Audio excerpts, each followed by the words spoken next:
기도하겠습니다. 거룩하신 주님, 이 시간 주님을 찬양하고 예배합니다. 성령님, 저희에게 은혜를 더하셔서 온전한 예배가 될 수 있도록 도와주시길 기도드립니다. 저희의 영이 깨어 있어서 하나님의 참 뜻을 분별하여 깨달을 수 있도록 항상 말씀 가운데 살아갈 수 있도록 인도해 주시길 기도드립니다. 우리의 소망을 주님 나라에 두게 하시고 이 세상의 풍습과 악함에 흔들리지 않도록 깨어 기도하게 해주실 기도드립니다. 저희 새생명 교회를 통해서 하나님의 사랑을 더 깊이 깨닫게 해주신 은혜에 감사드리며 저희의 믿음이 계속 성장할 수 있도록 서로 격려하며 기도하는 교회가 될 수 있도록 도와주시길 기도드립니다. 예수 그리스도의 이름으로 기도합니다. 할렐루야. 저희 이 시간 찬양 드리는 시간을 갖겠습니다. 저희 첫 곡은 비 준비하시니 다 같이 찬양하겠습니다.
같이 박수 치면서 찬양하겠습니다.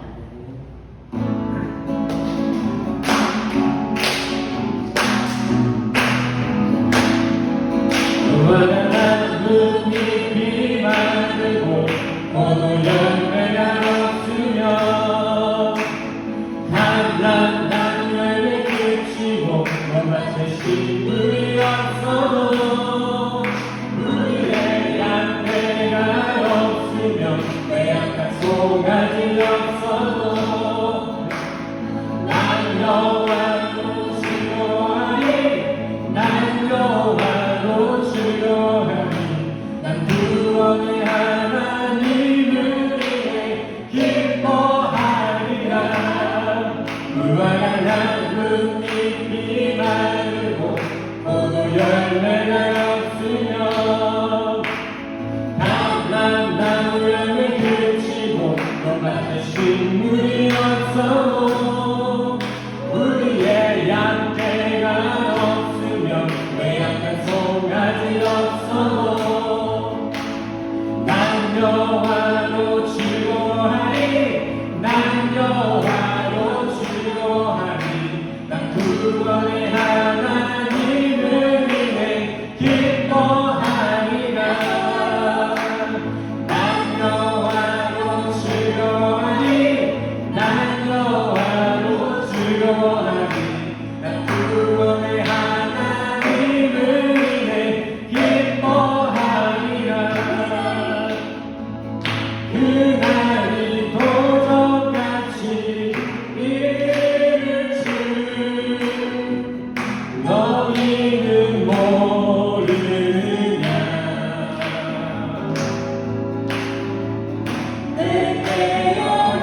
당신이 있으므로 나도 있고 당신의 노래가 물로 나를 부를 수 있어요. 주여 모처럼 향기나는 나의 생활이라니요. 나는 당신이 좋은 수밖에 없어요. 주 예수 나의 당신이여. 나는 없어도 당신이 곁에 계시면 나는 언제나 있습니다. 나는 없어도 당신이 곁에 없으면 나는 언제나 없습니다.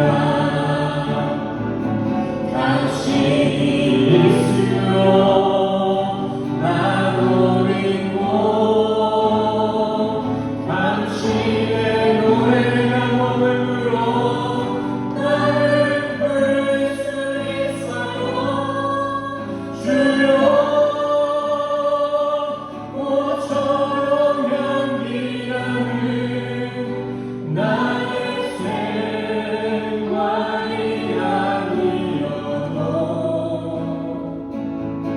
나는 당신이 좋을 수밖에 없어요.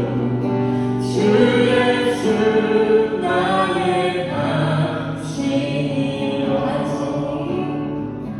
당신이 있으므로 나도 있고 당신의 노래가 머물러 나를 부를 수 있어요. 주여 모처럼 향기나는 나의 생활이라니요.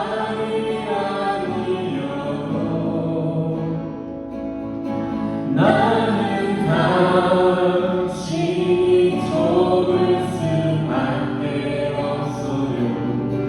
주 예수 나의 당신이요.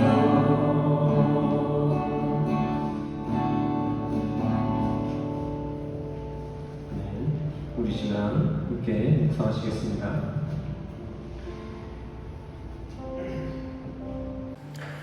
여호와는 나의 목자시니 내가 부족함이 없으리로다.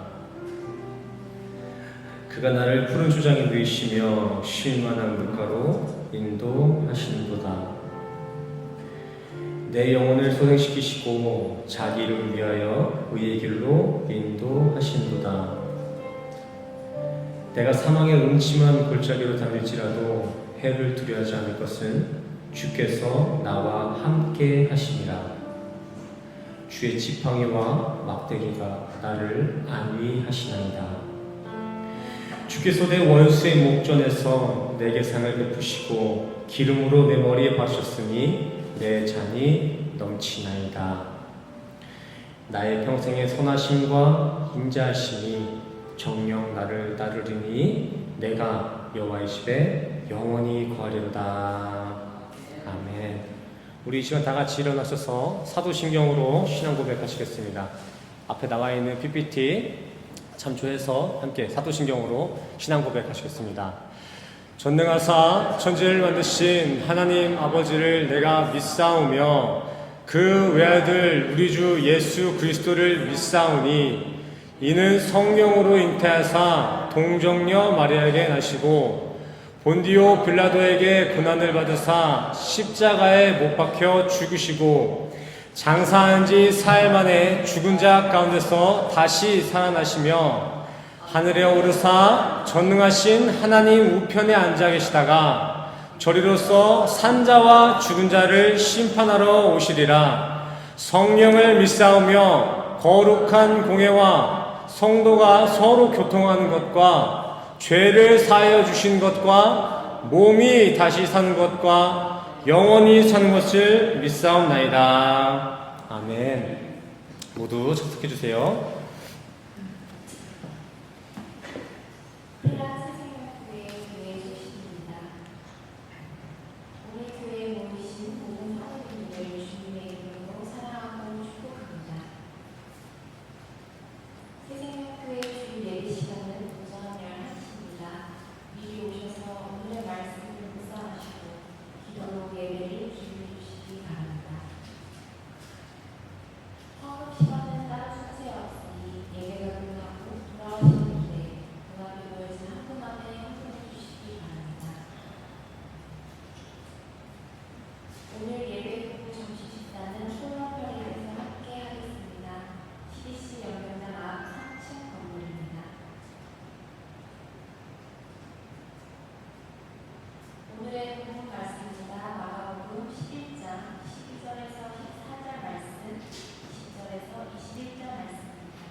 할렐루야.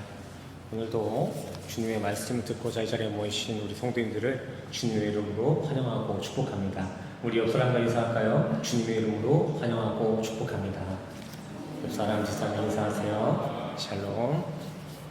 오랜만에 뵙는 얼굴도 있고 또 교대로 안 나오신 분들도 계시네요. 반갑습니다. 지난 시간 우리는 영생이란 무엇인가, 누가 천국에 들어가는가에 대해서 함께 교제를 나눴습니다. 지난 시간 내용을 복습할 겸 우리 질문 한 가지 나눌까요? 영생이란 무엇이고 누가 그 영생에 들어갈 사람일까요? 지난 시간을 한번 복습한다, 다시 한번 회상한다 생각해 보시고 한번 속으로 대답해 보시길 바랍니다. 영생이란 무엇입니까? 누가 천국에 들어갈 영생 사람입니까? 지난 시간에 함께 다뤘던 레퍼런스를 함께 보시면서 함께 회상해 보겠습니다. 요한복음 17장 3절입니다. 영생은 곧 유일하신 참 하나님과 그가 보내신 자 예수를 아는 것입니다. 아멘. 요한일서 5장 말씀도 보실게요.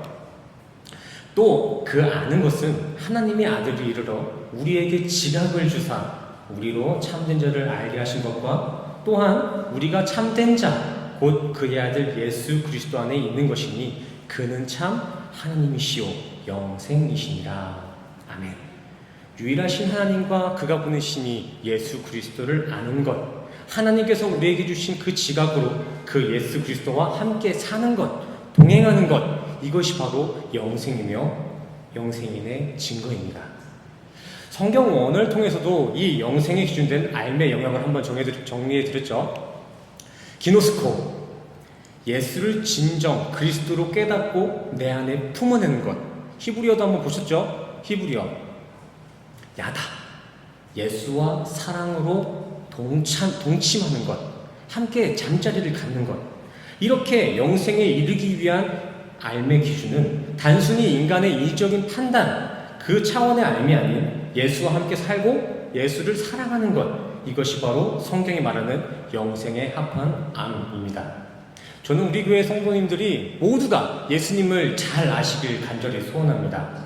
그냥 역사적으로나 종교적으로 성인의 한 분으로서 예수를 아는 것이 아니라 기노스코, 진정 예수를 그리스도가 하나님의 아들이심을 깨닫고 야다, 그 아들을 영생의 신랑으로 맞이하는 이 암, 이 연합의 알미 우리 성도님들 가운데 가득히 있기를 간절히 축복합니다. 찬송가 438장에 이런 찬양이 있죠. 내 영혼이 은총 입어. 우리 한번 그냥 아카펠라로 한번 불러볼까요? 내 영혼이 은총 입어 중한 죄짐 벗고 보니 슬픔 많은 이 세상도 천국으로 화하도다. 할렐루야 찬양하세. 내 모든 죄 사함 받고 주 예수와 동행하니 그 어디나 하늘나라. 할렐루야 할렐루야 찬양하세. 내 모든 죄 사함 받고 주 예수와 동행하니 그 어디나 하늘나라. 아멘. 주님과 동행하는 삶, 주님과 함께 살아가는 것, 그것이 바로 천국입니다. 바로 이 천국이 우리 성도님 삶 가운데 가득히 펼쳐지기를 간절히 소원합니다. 오늘 본문 말씀 보시겠습니다. 오늘 본문 말씀의 병행 구절이죠. 마태복음 21장 18절과 19절 제가 대독하겠습니다. 이른 아침에 성으로 들어오실 때에 시장한지라. 19절 길가에서 한 무화과 나무를 보시고 그리로 가사 잎사귀 밖에 아무것도 찾지 못하시고 나무에 이르시되 이제부터 영원토록 내가 열매를 맺지 못하리라 하시니 무화과 나무가 곧 마른지라. 네.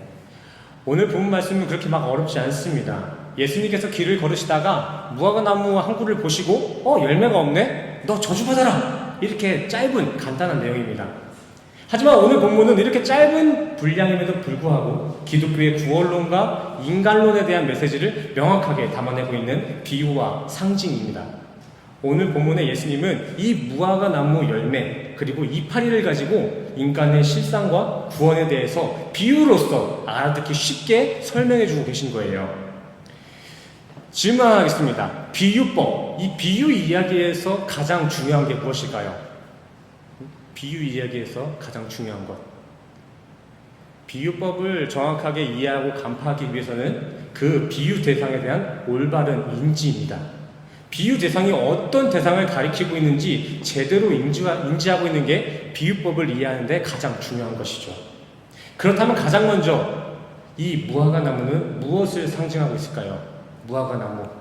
이 이야기는 비유법이고 무화과 나무도 무언가를 비유하고 있는데 이 무화과 나무는 오늘 무엇을 비유하고 있을까요? 앞뒤 거두절미하고 오늘 본문의 무화과 나무는 당시 유대 이스라엘을 가리키고 있습니다. 호세아서 2장 말씀이나 요엘서 1장 말씀, 이렇게 성경 곳곳에서 무화과 나무를 이스라엘에 비유한 여러 가지 말씀이 있으니까 그 부분도 한번 찾아보시길 바랍니다. 오늘 본문의 예수님께서는 단순히 무화과 나무 그 한 그루를 저주한 것이 아니라 유대 이스라엘의 신앙을 저주한 것입니다. 왜 저주하셨을까요? 왜? 본문에 나와 있잖아요. 왜 저주하셨죠? 열매는 없고 이파리만 무성하기 때문에 저주하셨습니다. 아니 근데 나무가 열매를 못 맺는 게 그렇게 저주받을 일일까요? 못 맺을 수도 있잖아요. 혹시 우리 성도님들 중에 무화과 나무를 직접 한번 키워보신 분 계신가요? 무화과 나무 키워보신 분 계세요? 무화과 나무는 그 이름의 한자 풀이 그대로 꽃이 피지 않고 열매만 맺어내는 나무인데 이 무화과 나무는 또 그 열매와 잎사귀가 함께 자란다는 특징이 있습니다. 무화과 나무가 열매를 맺는 시기에는 잎사귀도 함께 무성하고요. 반대로 잎사귀가 무성할 때에는 그와 동시에 무화과 나무 열매도 이렇게 같이 자란다는 것입니다. 아주 엄밀하게 1분 1초, 하루 이틀까지도 엄밀하게 바라보자면은 열매가 먼저 나긴 합니다. 정리해보자면 무화과 나무는 열매가 맺혀지고 그와 동시에 이파리가 맺혀진다는 것입니다. 원래대로라면. 근데 오늘 본문의 무화과 나무는 어떻습니까? 이파리만 무성하고 무화과 열매는 맺히지 않은 상태입니다. 이 무화과 나무는 자연의 순리를 거스르고 있는 상태예요. 이것은 예수님께서 단순히 이 나무가 열매를 맺지 못해서 저주하신 것이 아니라 열매는 아직 맺혀지지도 않았는데 잎사귀만 풍성하게 자라난 해괴망측한 나무임을 저주하고 계신 것입니다. 그것도 그냥 저주가 아니라 영원토록 아이온, 지옥을 상징하는 것이겠죠. 모든 이스라엘 사람들을 다 저주하신 것이 아니라 그 당시 이스라엘에 만연히 유행하고 있었던 신앙의 영리, 종교인들의 위선과 외식, 그것들을 저주하셨다는 내용입니다. 이해를 위해 비유를 다시 한번 의역해보자면 이렇습니다. 유대 이스라엘아, 너희들처럼 그렇게 순리에 벗어난 신앙생활, 위선과 외식만 가득한 종교생활로는 천국 택도 없다, 어림도 없다는 것입니다. 실제 예수님 당시 유대 이스라엘에는 율법의 그 종교인들이 판을 치고 있었습니다. 하나님의 긍휼과 관용이 아닌 그저 자신의 의, 그저 율법 지킴으로 천국을 꿈꾸고 종교 생활을 가지고 감사가 아니라 나를 자랑하는 수단으로 사용했습니다. 가장 유명한 무리가 누가 있죠? 바리새인과 서기관. 바리새인과 서기관이 이스라엘에 판을 치고 있는 시기였습니다. 그러기에 오늘 본문의 예수님은 비유로서 그러한 종교인들의 결국을 영원한 저주, 곧 지옥으로 책망하신 거죠. 신앙의 열매인 하나님의 긍휼과 관용 없이 그저 인간의 의만 풍성한 이파리 신앙생활의 결국은 영원한 지옥이라는 것입니다. 그래서 오늘 본문의 시작도 예수님께서 시장하신지라 라는 표현으로 시작됩니다. 시장하시대요. 예수님이 배가 고프시대요. 몇몇 학자들은 이걸 그냥 문자 보이는 그대로 예수님의 인간적인 모습이다 라고 해석하고 있지만 결코 이건 인간의 육적 허기점을 기록하고 있는 것이 아닙니다. 예수님은 지금 자신의 참 양식, 예수님이 드셔야 할 하늘의 양식의 부재를 지금 이야기하고 있는 것입니다. 요한복음 4장 31절 말씀에서도 보시면은 예수님이 무엇을 진정 양식으로 취급하고 있는지 잘 나와 있습니다. 자, 그 사이에 제자들이 청하여 이르되 랍비여 잡수소서 이르시되 내게는 너희가 알지 못하는 양식이 있느니라. 제자들이 서로 말하되 누가 잡수실 것을 갖다 드렸는가 하니 예수께서 이르시되 나의 양식은 나를 보내신 이의 뜻을 행하며 그의 일을 온전히 이루는 것이니라. 아멘. 예수님의 양식은 무엇이라고 나와 있습니까? 뜻을 행하며, 하나님의 뜻을 행하며 그의 일을 이루는 것. 이것이 예수님께서 양식으로 취급하고 있는 음식입니다. 그렇다면 저 하나님의 뜻, 하나님의 일은 무엇일까요? 요한복음 6장 29절 말씀입니다. 그들이 묻되 우리가 어떻게 하여야 하나님의 일을 하오리까? 예수께서 대답하여 이르시되 하나님께서 보내신 이를 믿는 것이 하나님의 일이니라 하시니. 아멘. 위의 말씀과 같이 그가 보내시니 예수를 아는 것, 참 진리를 깨닫는 것, 그것이 하나님의 일입니다. 하나님의 뜻에 대해서는 우리가 찬양했잖아요. 데살로니가전서 말씀으로 만들어진 찬양 어딨어? 그날이 도적같이 항상 기뻐하라, 쉬지 말고 기도하라, 범사에 감사하라. 이는 예수 안에서 너희를 향하신 하나님 뜻이니라. 아멘. 항상 기뻐하는 것, 예수 안에서 기뻐하는 것이 하나님의 뜻입니다. 근데 당시 이스라엘의 상황은 어떠했습니까?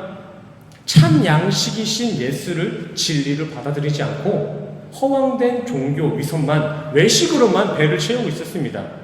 그래서 예수님은 이러한 이스라엘의 신앙을 저주하시기 이전에 영적 허기지심을 느끼신 거예요. 생명의 떡, 하늘의 양식은 하나도 없고 다 썩어질 것들, 그것만 남아있으니까. 이렇게 성경에서 예수님의 허기지심은 다 진리가 없음을 상징하고 있는 거예요. 십자가 사건에서도 그렇고요. 광야 금식 사건 그때도 마찬가지고 수가성 여인 사건에서도 예수님의 목마름, 허기짐이 나오는데 다 진리의 상실을 표현한 거예요. 이 내용들을 간략히 정리해서 다시 한번 해석해보자면 이렇습니다. 예수님이 이스라엘에서 영적인 부재를 느끼시고 예수님은 그러한 영적인 부재를 저주하셨다. 근데 이게 과연 이스라엘에게만 한정된 말씀일까요? 오늘 이 이야기가 단순히 2000년 전 이스라엘 백성들에게만 선포되어진 말씀일까요? 아니요. 성경 말씀이라는 것은 묵시 속 동일한 신앙의 선상을 걷고 있는 모든 기독교 성도들을 대상하고 있는 것입니다. 하나님의 계시예요. 오늘 이 본문 말씀은 어떠한 시대를 초월하여서 2000년이 지나 현 시대를 살아가는 우리 현대 기독교 성도들에게도 동일하게 전달되어지고 있는 말씀이라는 것입니다. 이렇게 되겠죠.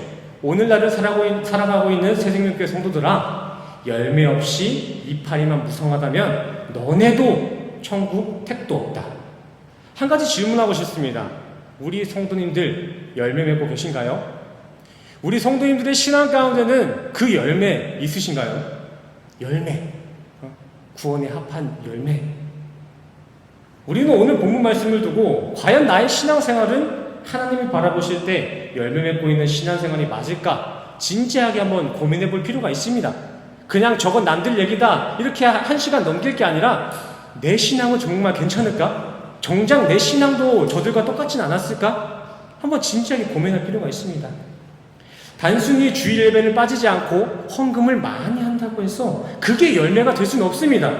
예수님으로부터 책망받았던 바리새인들과 서기관들도 온갖 예배란 예배는 전부 칼같이 지켰습니다.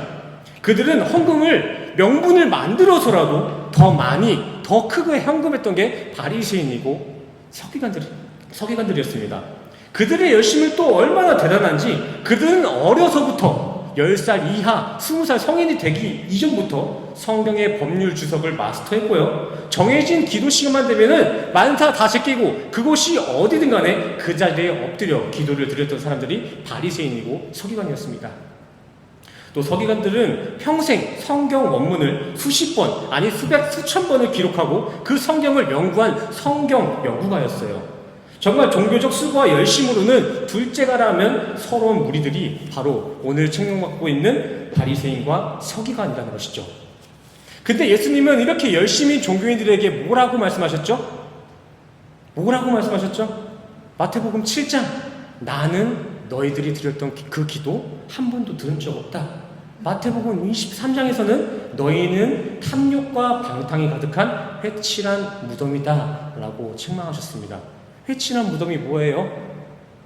그 바닥 아래는 썩은 시체가 냄새를 진동하고 있는데 그 겉에만 칠해놓은 이쁜 무덤이라는 거예요. 이쁜 무덤. 마태복음 5장 20절에서는 아예 바리새인의 그런 의로는 천국 못 들어간다라고 단도리를 주셨습니다. 그러한 인간의 열심과 수고, 노고만으로 세워진 인본주의적인 신앙은 암만 화려하고 열심히 해도 하나님 앞에 건강한 나무, 건강한 열매로 인정받을 수 없다는 것입니다.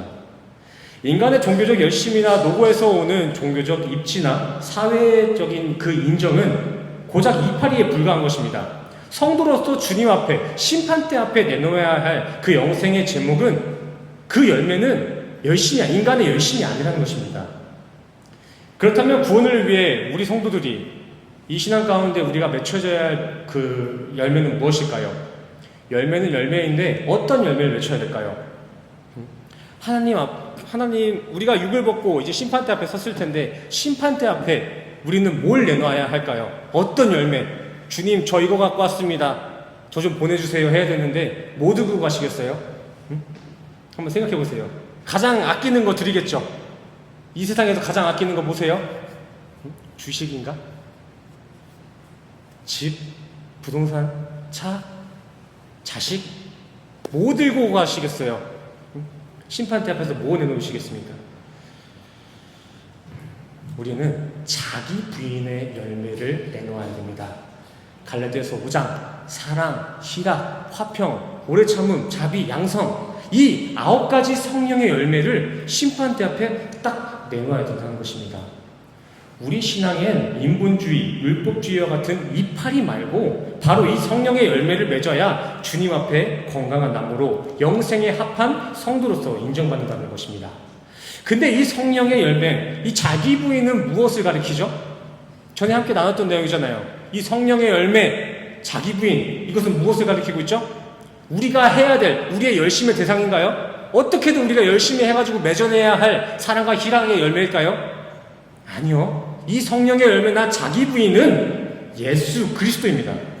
이거 성령의 열매나 자기 부인이라는 것은 우리 인간이 원래 만들어낼 수 없는 것입니다. 우리가 만들어내야 될 제목이 그 열매가 아니라 그 열매는 예수가 우리 안에 찾아오시면은 우리 삶 가운데 펼쳐지는 증거입니다. 증거. 예수님이 우리에게 보이신 그 사랑, 그 희락, 그 화평, 그 열매의 근본이신 예수가 우리 신앙에 계실 때 비로소 우리는 신앙의 열매를 맺는다는 것입니다.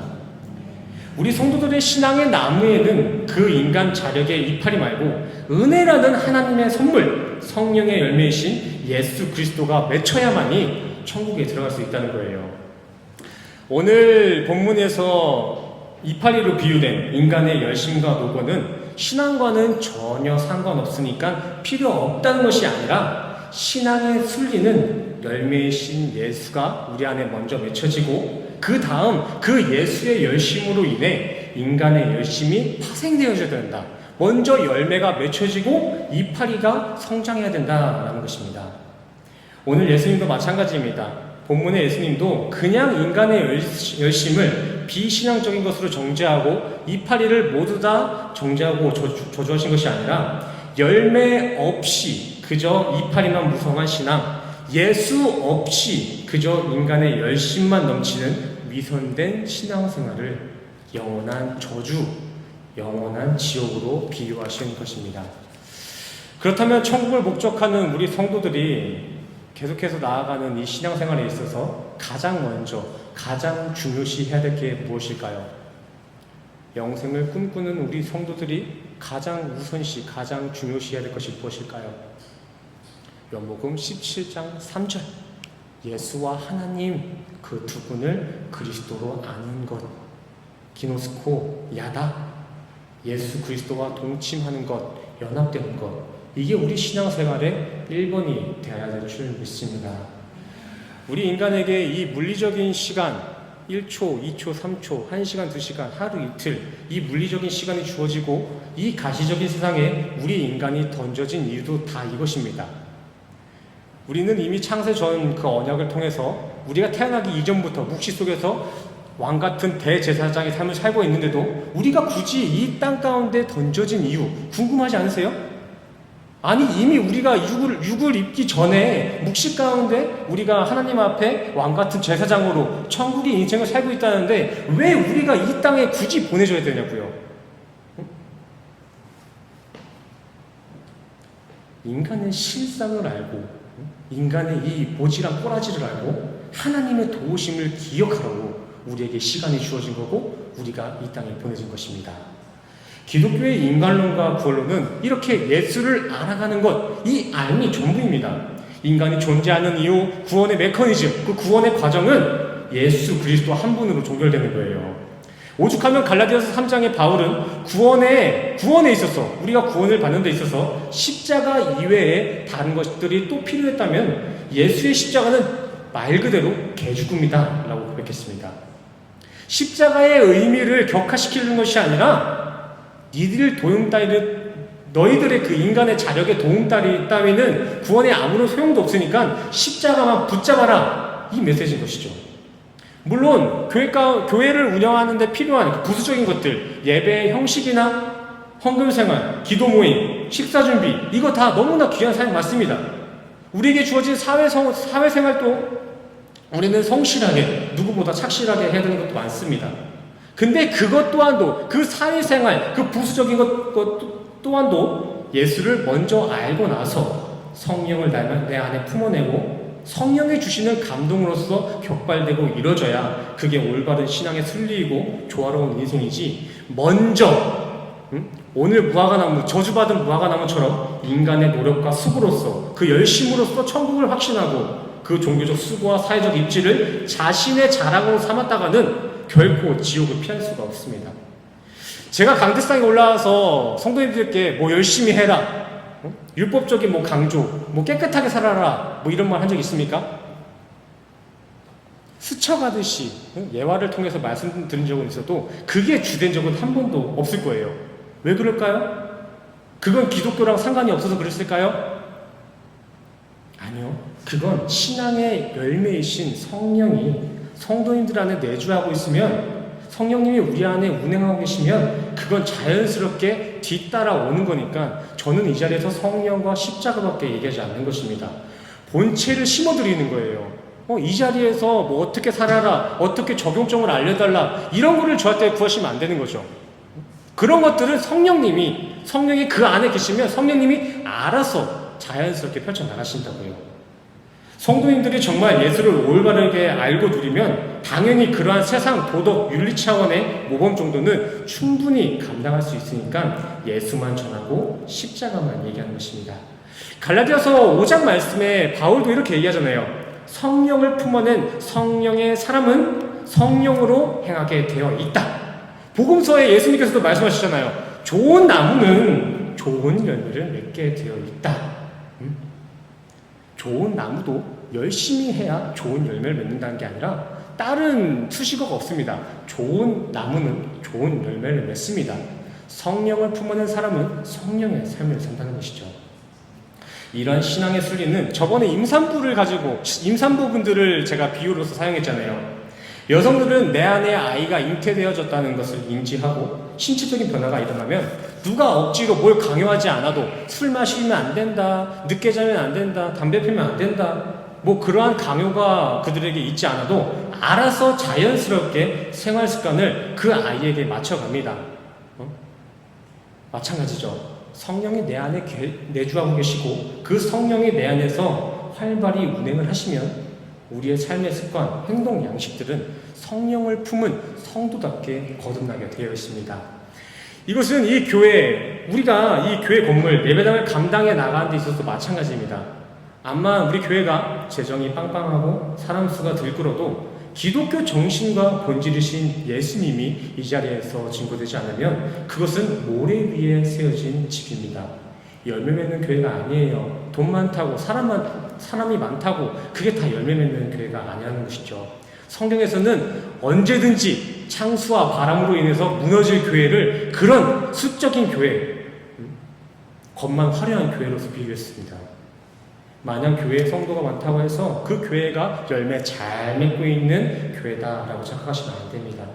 그렇게 수적 부흥만으로 열매를 구별을 하자고 하면은 좀 곤란한 부분이 많습니다.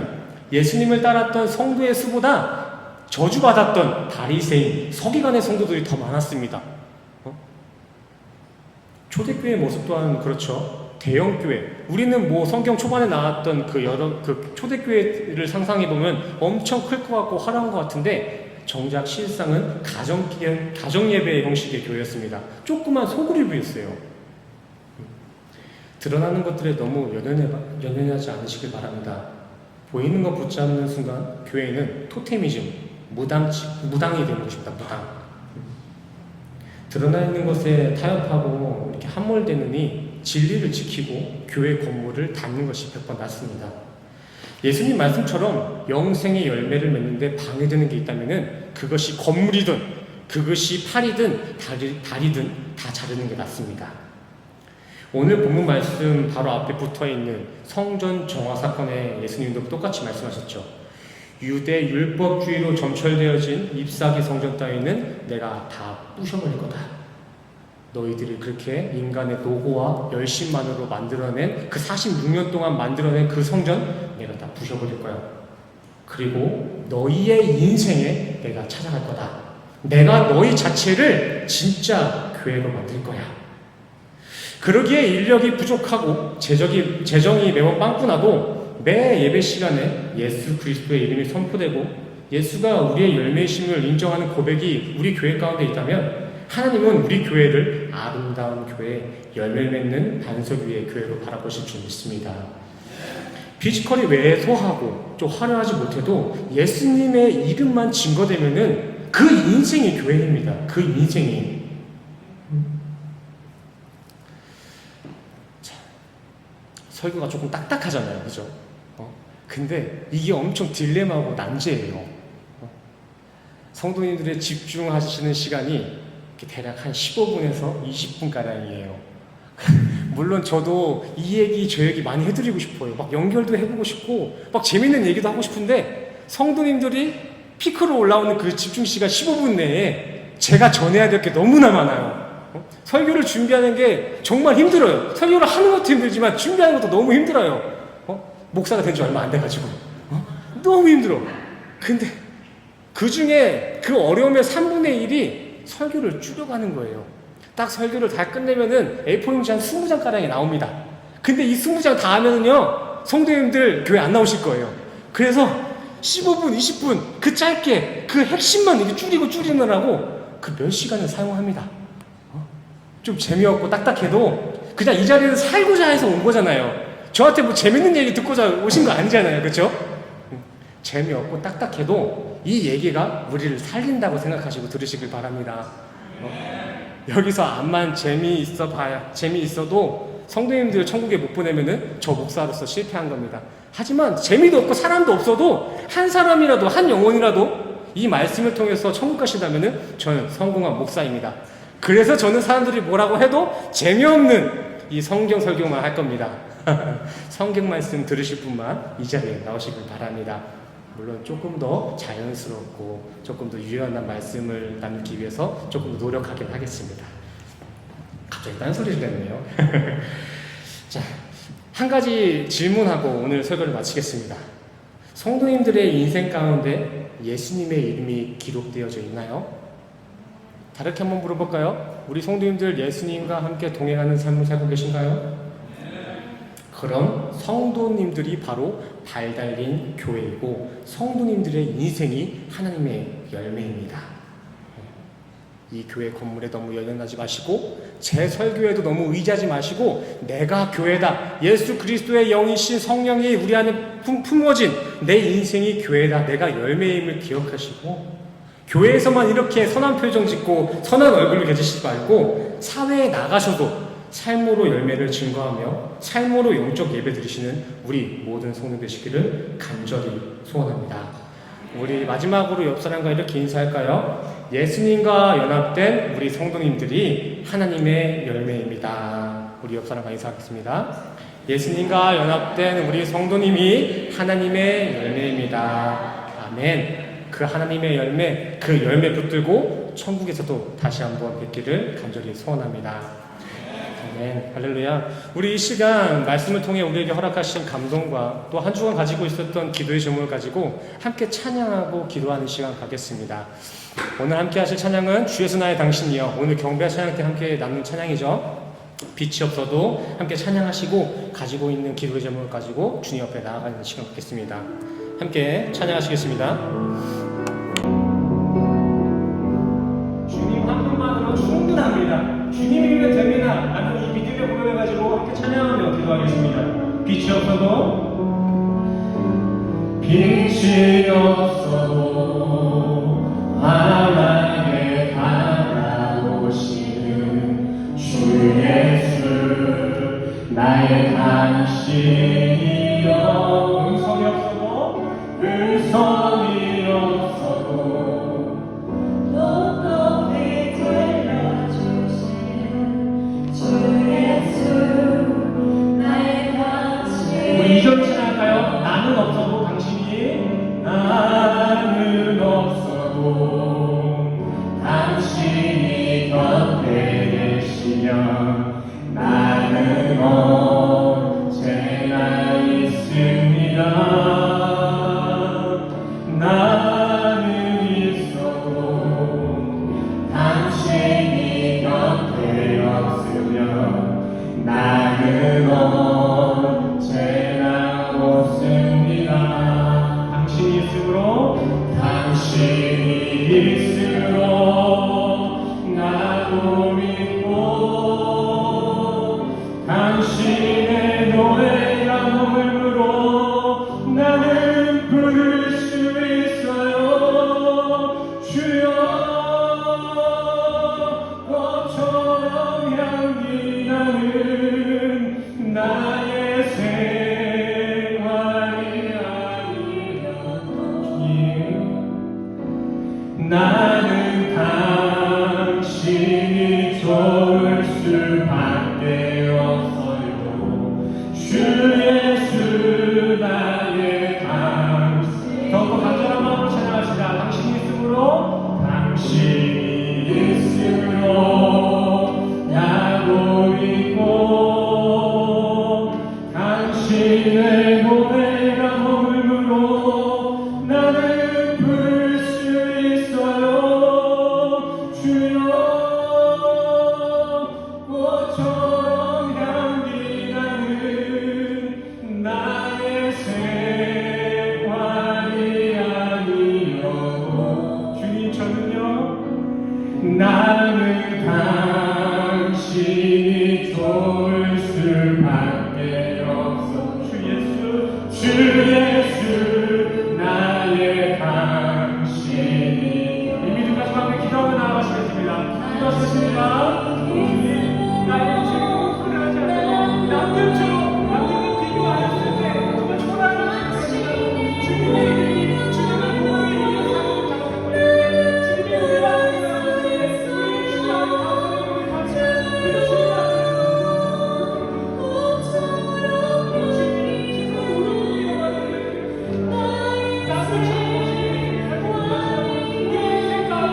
나는 주님이 좋을 수밖에 없어요. 주 예수 나의 당신이요. 나는 당신이 좋을 수밖에 없어요. 주 예수 나의 당신이요. 함께 기도하시겠습니다. 사랑 은혜가 충만하신 하나님 아버지, 비춰난 우리 인간 역사 가운데 열매로서 예수 그리스도를 선물해 주심에 너무나 감사를 드립니다. 우리는 말 그대로 예수를 거저 선물 받았습니다. 이 은혜 잊지 않고 이 은혜를 항상 기억하며 오직 주님만을 자랑하는 열매 맺는 새생명교회 성도들 되게 하여 주시옵소서. 또한 이 시간 주님이 주신 감동에 감사하는 마음으로 예배 헌신 봉사 헌물로 주님 앞에 봉헌하는 이들이 있습니다. 그들의 봉헌의 중심을 관찰하시고 주님의 방법으로 그들의 삶을 더욱 선하게 축복하여 주시옵소서. 이제 우리 성도들 다시 교회 문 밖을 나가서 새로운 한 주를 살아갑니다. 새로 주어진 성도들의 이번 한 주 가운데서도 성령님 긴히 함께 하셔서 성도님들이 언제 어디에 있든지 항상 주님의 열매 되심을 증거할 수 있는 거룩하고 복된 한 주로 인도하여 주시옵소서. 모든 것 감사드리며 예수 그리스도 이름으로 간절히 기도드렸습니다. 아멘. 아멘. 우리 시간 다 같이 일어나셔서 서로를 축복하는 축복의 통로 함께 찬양하시고 축도로서 오늘 예배를 마치도록 하겠습니다. 축복의 통로, 서로를 축복하는 마음으로, 하나님께 영광 돌리는 마음으로 함께 찬양하고 축도로 오늘 예배 마치도록 하겠습니다. 찬양하시겠습니다. 우리 성도님들이 축복의 통로예요. 우리 성도님들이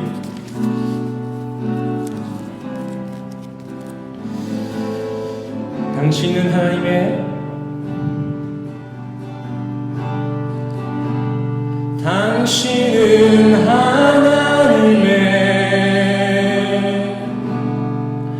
언약 안에 있는 축복의 통로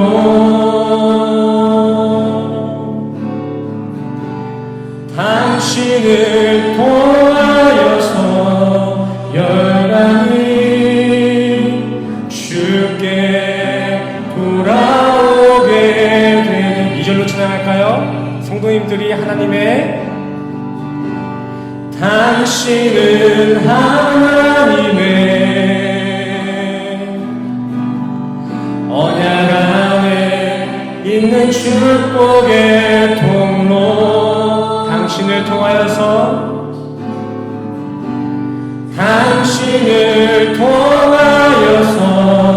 열방이 주께 예배하게 되리. 아멘. 우리 가슴에 두 손을 얹고 각자의 가슴에 두 손을 얹고 함께 축도하며 나아가시겠습니다. 함께 축도하시겠습니다. 지금은 우리 주 예수 그리스도의 은혜와 하나님의 영신 성령님의 교통하심과 사랑으로 확증하신 주님의 사랑이 우리 성도님들의 인생 가운데 지금부터 영원까지 함께 하시기를 간절히 축원하옵나이다.